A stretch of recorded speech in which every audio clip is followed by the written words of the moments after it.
Second half.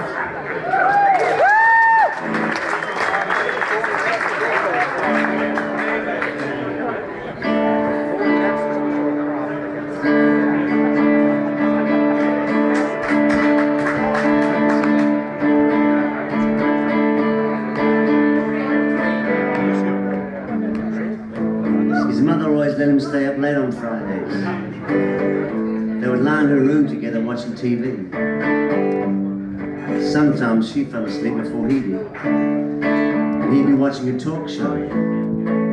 One person talking, then another. And all this laughter coming from nowhere.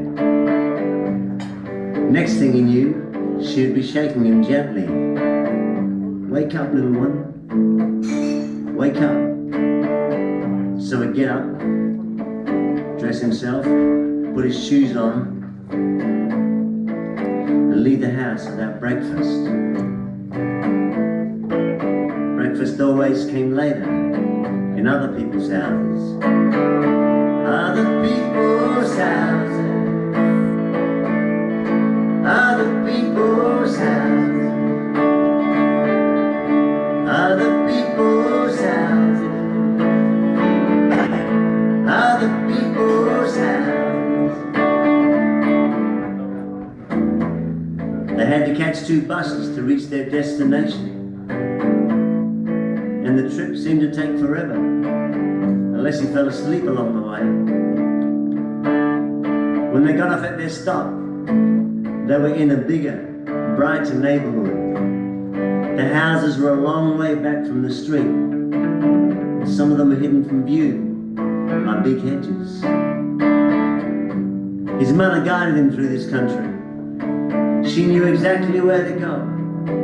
She carried in her bag a big ring full of keys. They were all keys to other people's houses.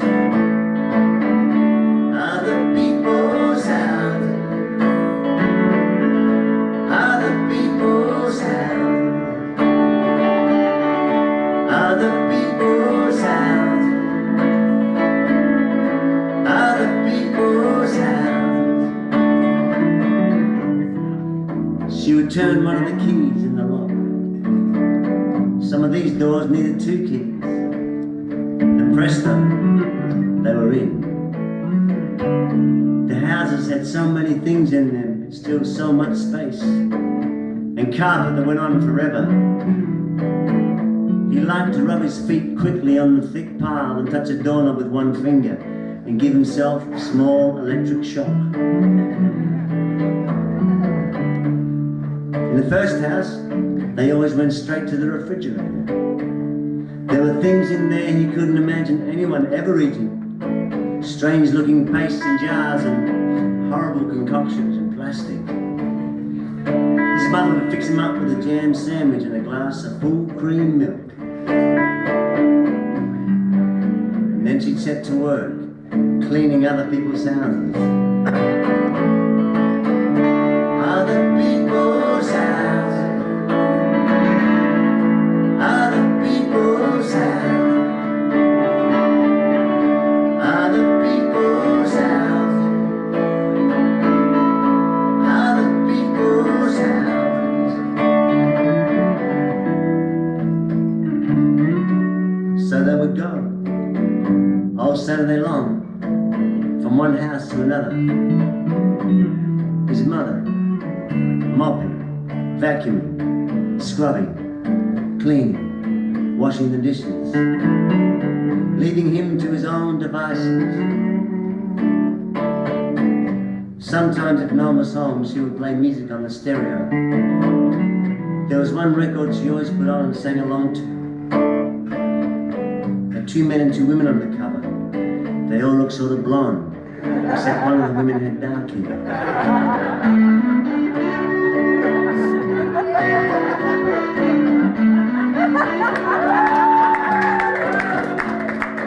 The stereo flickered like the controls of a spaceship. Other houses were full of books. And if he was good, he was allowed to take one of the books down from the shelves and open it up. There were books on war and cricket, and movie stars. He was very careful with the books.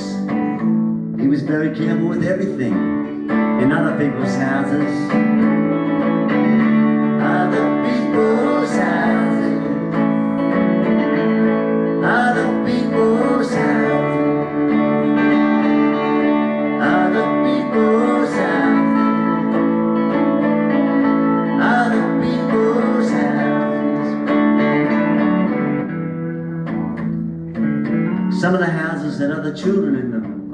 They would rush right past him into the yard. And he'd follow them out back and sit on the steps, watching them. He felt slower than the others. Well, there was a girl about his age who lived in a house they went to every second Saturday.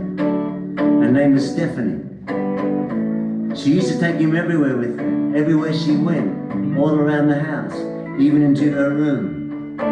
He'd never see his mother till it was time to leave. And one day, his mother told him that Stephanie and her family had moved away. Just like that. He still thinks of her now.